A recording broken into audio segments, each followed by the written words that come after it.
ओम शांति। ओम शांति। आज की तारीख है 28 फरवरी 2024। साकार महावाक्य। बाबा कहते, मीठे बच्चे, भारतवासियों को सिद्ध कर बताओ कि शिव जयंती ही गीता जयंती है, कि शिव जयंती ही गीता जयंती है।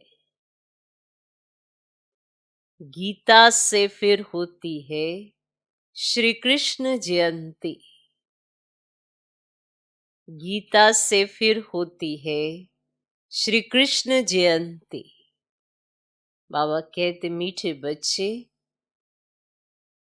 भारतवासियों को सिद्ध कर बताओ कि शिव जयंती ही गीता जयंती है।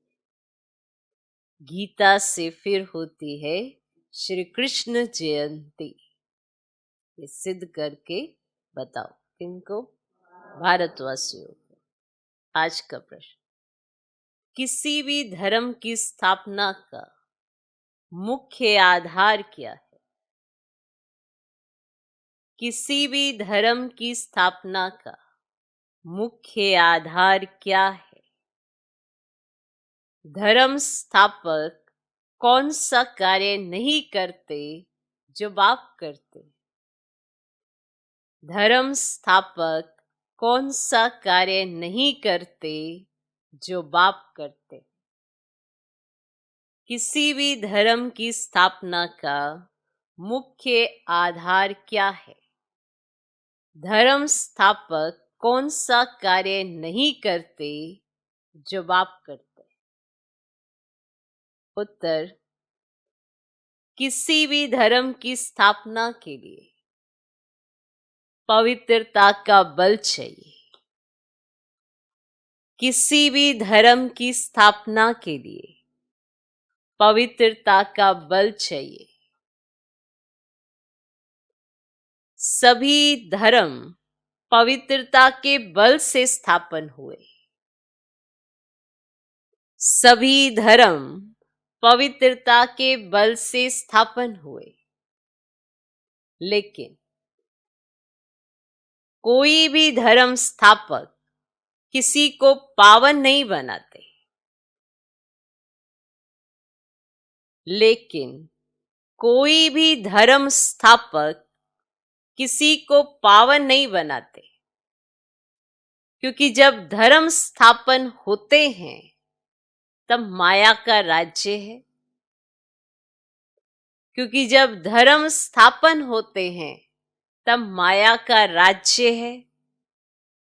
सबको पतित बनना ही है। सबको पतित बनना ही है।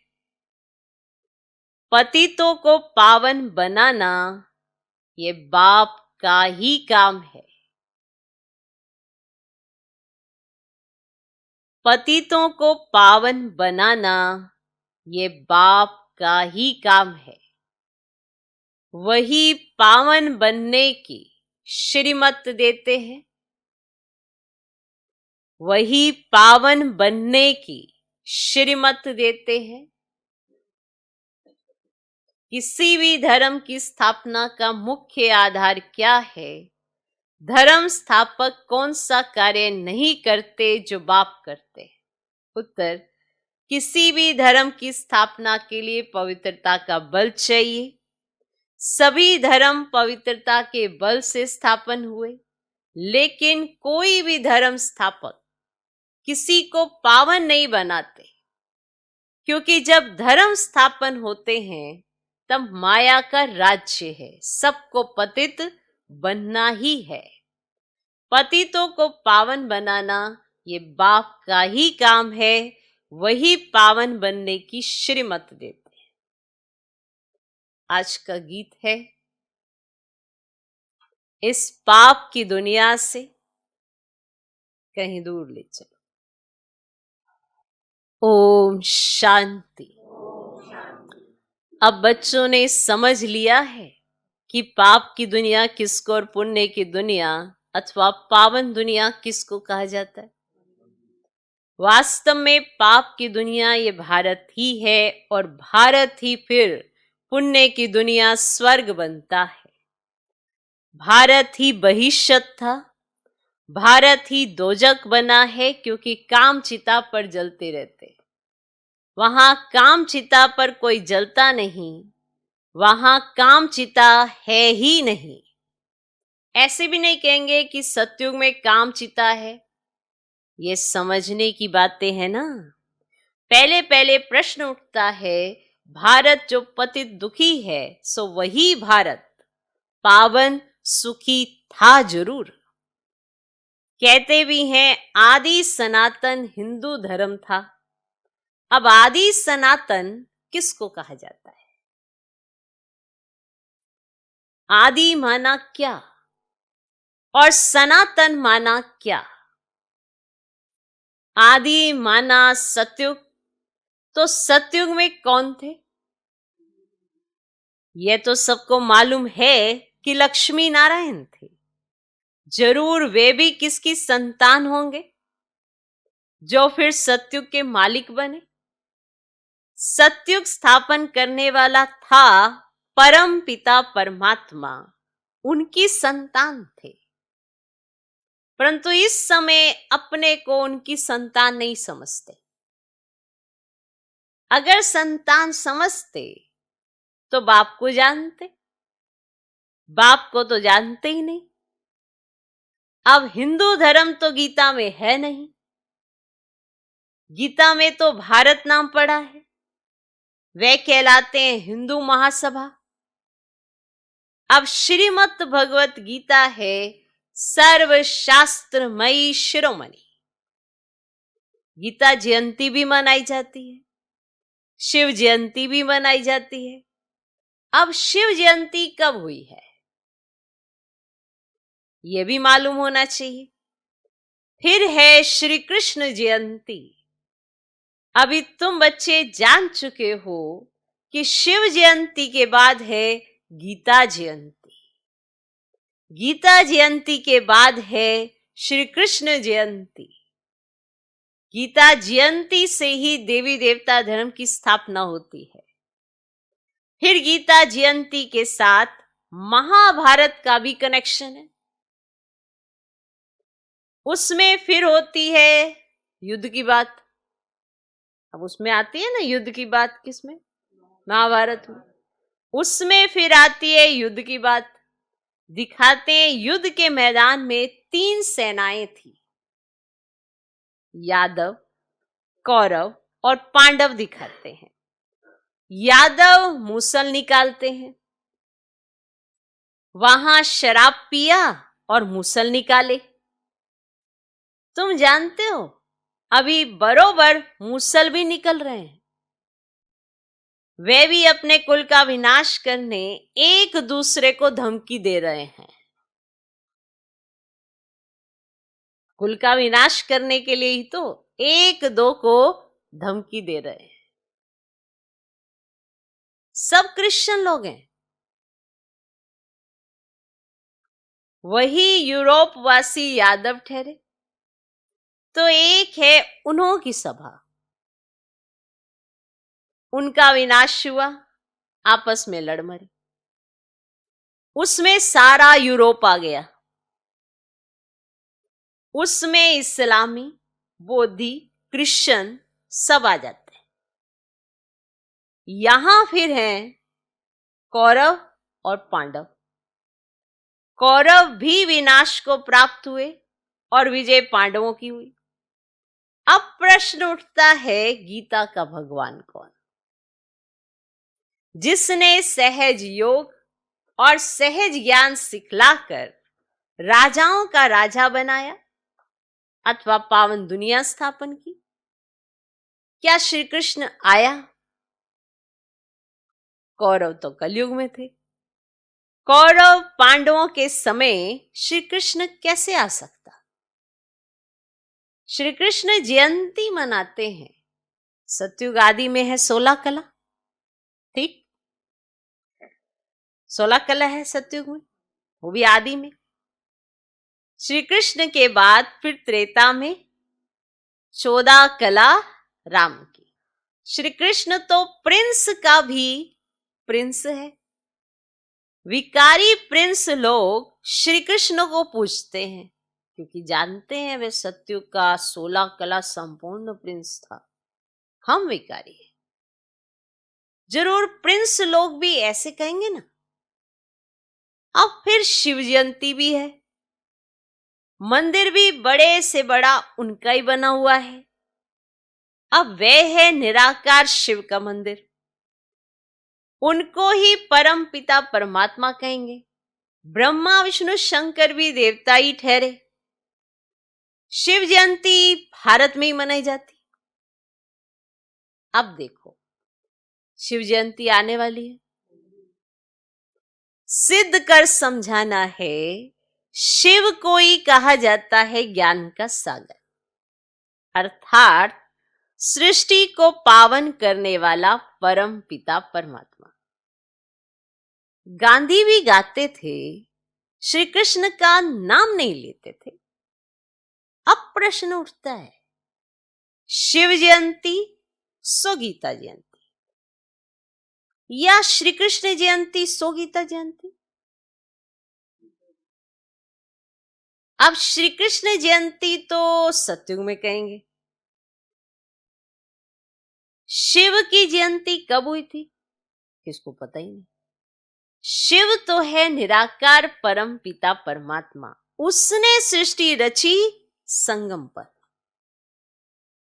सतयुग में था श्री कृष्ण का राज्य, तो जरूर पहले शिव जयंती होगी। बच्चे जो ब्राह्मण कुलभूषण सर्विस में तत्पर रहते हैं, उन्हों को ये बातें बुद्धि में लानी है कि भारतवासियों को कैसे सिद्ध कर बताएं कि शिव जयंती सो गीता जयंती। फिर गीता से होती है श्री कृष्ण जयंती अथवा राजाओं के राजा की जयंती। श्री कृष्ण है पावन दुनिया का राजा, अब वहां तो है राजाई। वहां श्री कृष्ण ने जन्म लेकर गीता तो गाई नहीं। और सतयुग में महाभारत लड़ाई आदि तो हो ही नहीं सकती, और वह जरूर संगम पर हुई होगी। तुम बच्चों को अच्छी तरह इन बातों पर समझाना है। पांडव और कौरव सभा मशहूर है। पांडव पति दिखलाते हैं श्री कृष्ण को, समझते उसने सहज ज्ञान और सहज राजयोग सिखलाया। अब वास्तव में लड़ाई की तो कोई बात ही नहीं। विजय पांडवों की हुई है जिन्हों को परम पिता परमात्मा ने सहज राजयोग सिखलाया।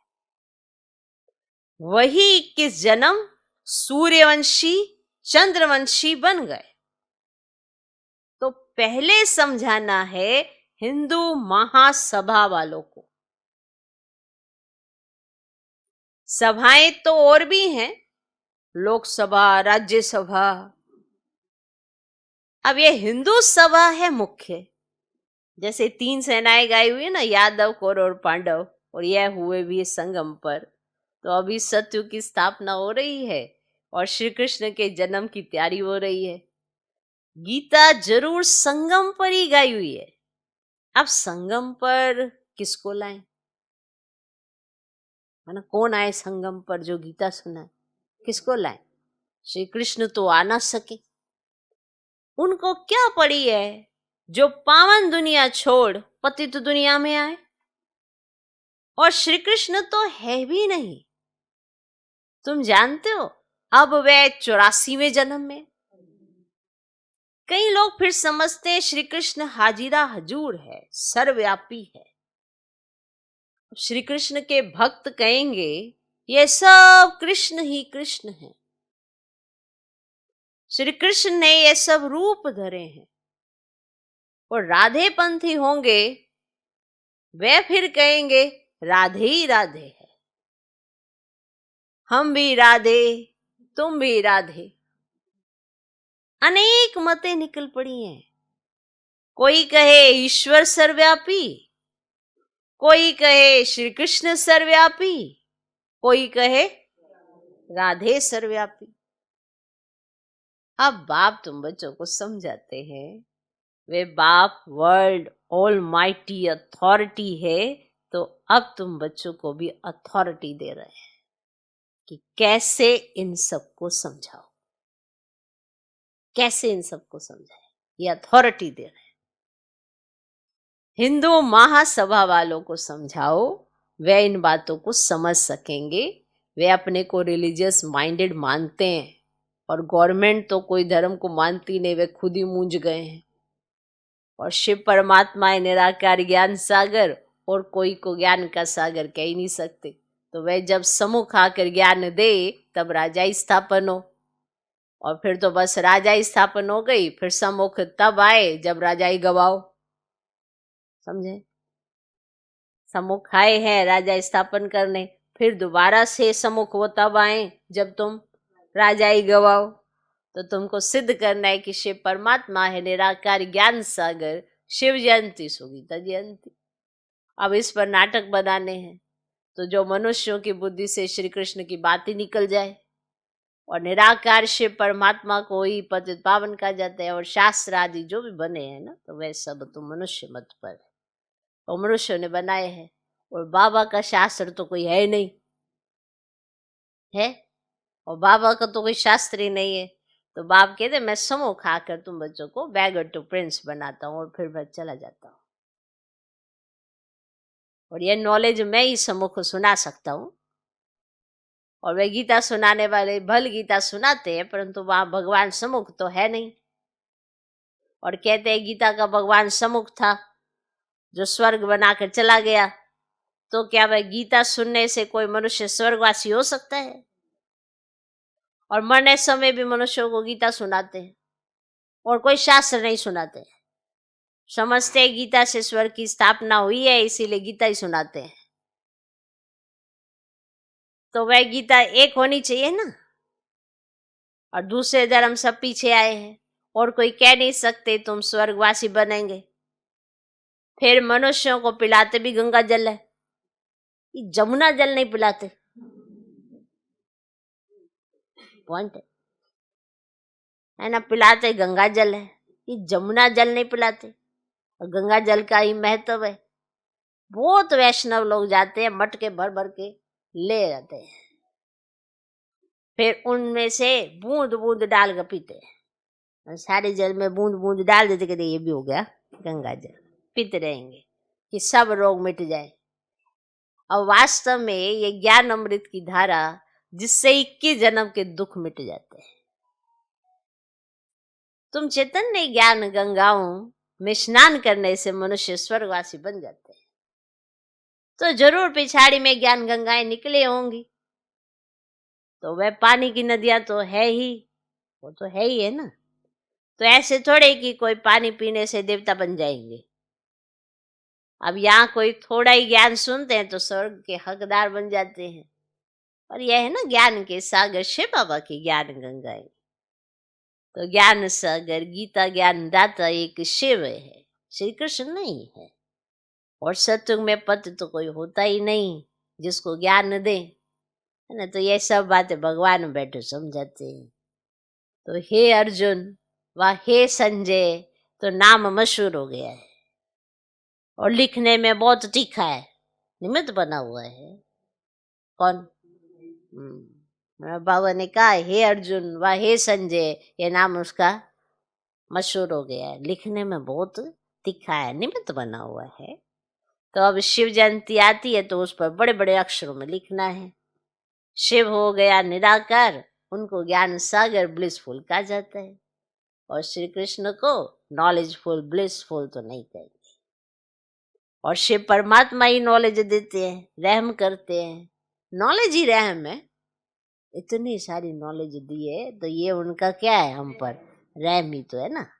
मास्टर रैम कर पढ़ाते हैं तो बैरिस्टर इंजीनियर आदि बन जाते हैं। अब मास्टर जी रैम कर रहे हैं, अपना पढ़ा रहे हैं, तो बच्चे कोई इंजीनियर बन जाता है, कोई बैरिस्टर बन जाता है। और सत्युग में पुलिस की दरकार ही नहीं, तो वहां ऐसा ना तो कोई रहम ना तो कृपा की कोई जरूरत ही नहीं है। कहाँ? सत्युग में।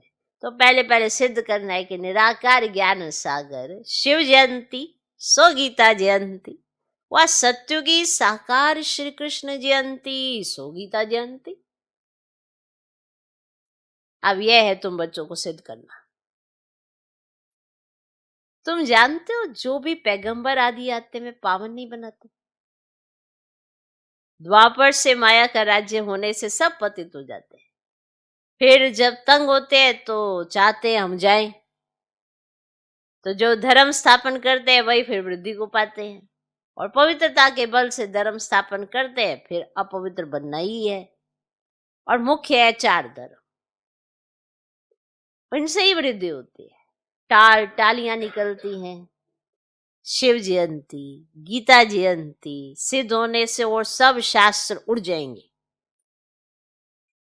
क्योंकि वह है ना मनुष्य के बनाए हुए। वास्तव में भारत का शास्त्र एक ही गीता है। मोस्ट बिलवड बाप कितना सहज कर समझाते हैं, उनकी श्रेष्ठते श्रेष्ठ मत है।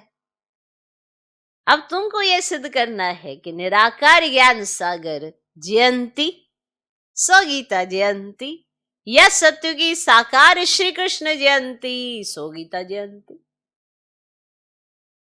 इनके लिए बड़ी कॉन्फ्रेंस बुलानी पड़े। ये बात सिद्ध हो जाए तो फिर सब पंडित तुमसे आकर ये लक्ष्य लेंगे,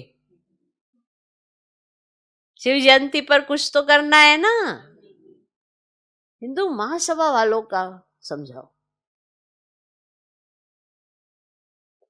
उनकी बड़ी संस्था है, और सतयुग में आदि सनातन देवी देवता धर्म, बाकी सभा आदि कोई नहीं है, सभाएं हैं संगम पर। तो पहले पहले तो सिद्ध करना है कि वास्तव में आदि सनातन सभा है ये ब्राह्मणों की, पांडवों की, और पांडवों ने ही विजय पाई जो फिर स्वर्गवासी हुए।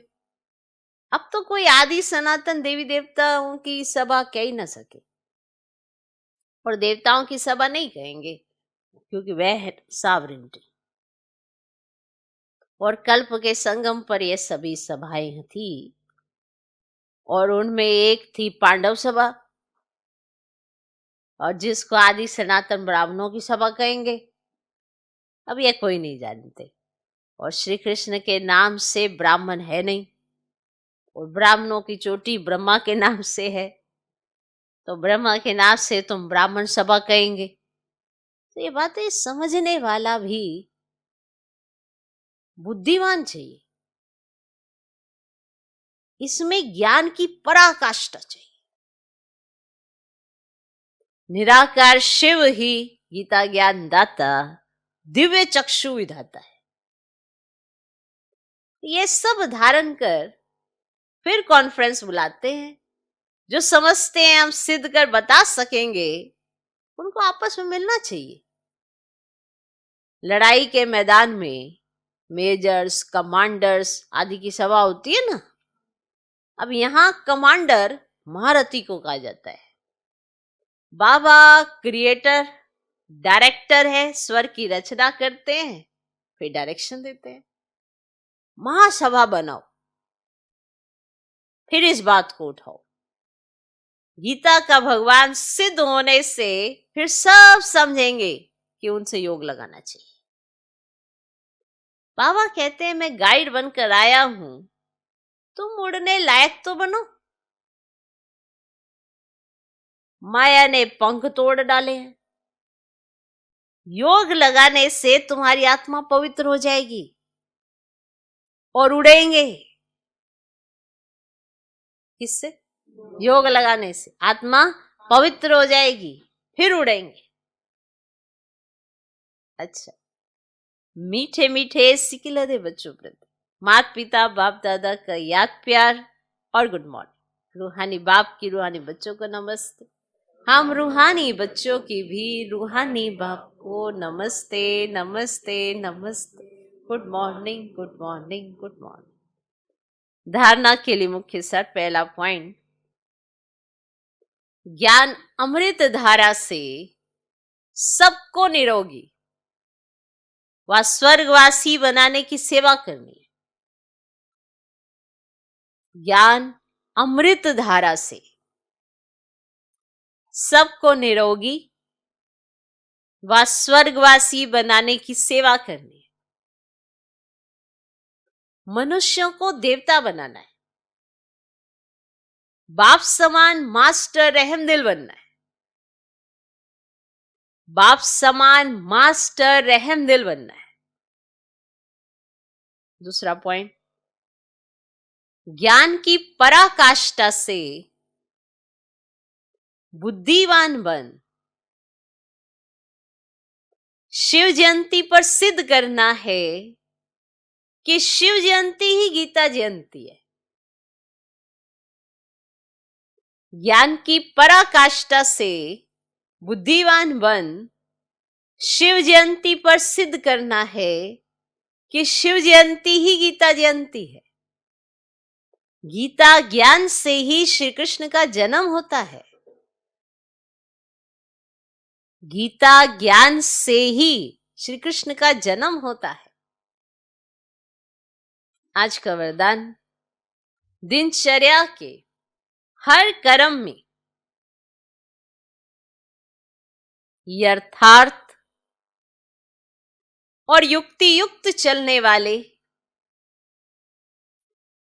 पूज्य पवित्र आत्मा भव। दिनचर्या के हर कर्म में यथार्थ और युक्ति युक्त चलने वाले पूज्य पवित्र आत्मा भव।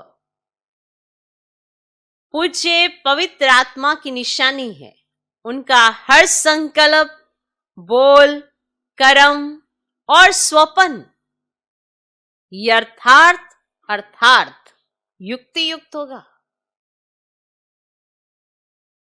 पूज्य पवित्र आत्मा की निशानी है उनका हर संकल्प, बोल, कर्म और स्वप्न यथार्थ अर्थार्थ युक्ति युक्त होगा। हर संकल्प में अर्थ होगा। ऐसे नहीं कि ऐसे ही बोल दिया, ऐसे ही बोल दिया, निकल गया, कर लिया, हो गया, ऐसे ही बोल दिया, ऐसे ही निकल गया, ऐसे ही कर लिया, ऐसे ही हो गया। पवित्र आत्मा सदा दिनचर्या के हर कर्म में यथार्थ युक्ति युक्त रहती है। इसीलिए पूजा भी उनके हर कर्म की होती है, अर्थात पूरे दिनचर्या की होती है। उठने से लेकर सोने तक भिन्न भिन्न कर्म के दर्शन होते हैं। ऐसी पूजा होती है ना। वो भी सोते हैं, देवी देवताओं को सुलाते भी, उठाते भी, खिलाते भी है, सब कुछ। क्यों? क्योंकि उन्होंने प्रैक्टिकल में संगम पर ऐसा जीवन जिया। तो पूजा भी ऐसी होती है, क्योंकि उनका हर संकल्प, बोल, कर्म और स्वप्न यथार्थ माना युक्ति युक्त रहा। ऐसे नहीं कुछ भी बोल दिया, कुछ भी कह दिया, कुछ भी कर लिया, यूं ही निकल गया, नहीं, कुछ भी सोच लिया। हर बात युक्ति युक्त यथार्थ। आज का स्लोगन, सूर्यवंशी बनना है, बनना है तो सदा विजयी और एक रस स्थिति बनाओ। ये अगर हम बार बार फेल होते रहेंगे, हार खाते रहेंगे, तो सूर्यवंशी कैसे बनेंगे? बार बार जीत पानी है, बार बार विजयी बनना है। हर दिन में ये जरूर चेक करो कि माया से मेरी कितनी हार हुई, कितनी जीत हुई। कितनी बार माया ने मुझे हराया, उसने कोशिश की, लेकिन मेरी फिर भी जीत हुई। तो जितनी बार सारे दिन में आप देखेंगे कि आपकी जीत हुई, यानी कि आप जीत का नशा आपको चढ़ता जाएगा और ये भी याद रहेगा कि जीत कैसे हुई। बिना बाप की याद के, बिना बाप की श्रीमत के जीत नहीं सकते। तो जो बार बार जीतेगा वही तो विजय माला में आएगा और वही सूर्यवंशी बनेगा। पर अवस्था भी एक रस चाहिए। ये नहीं आज तो बड़ी अच्छी स्थिति है, कल फिर वैसी खराब होगी, फिर परसों फिर और आगे, माना एक रस स्थिति। ऐसा नहीं ऊपर नीचे होता रहे, सारे दिन में बार बार ऊपर नीचे हो रहा है, तो फिर विजयी कैसे बनेंगे? और अगर विजयी नहीं बनेंगे, एक रस स्थिति नहीं बनाएंगे, तो सूर्यवंशी कैसे बनेंगे? तो सूर्यवंशी बनना है तो सदा विजयी और एक रस स्थिति बनाओ। ओम शांति।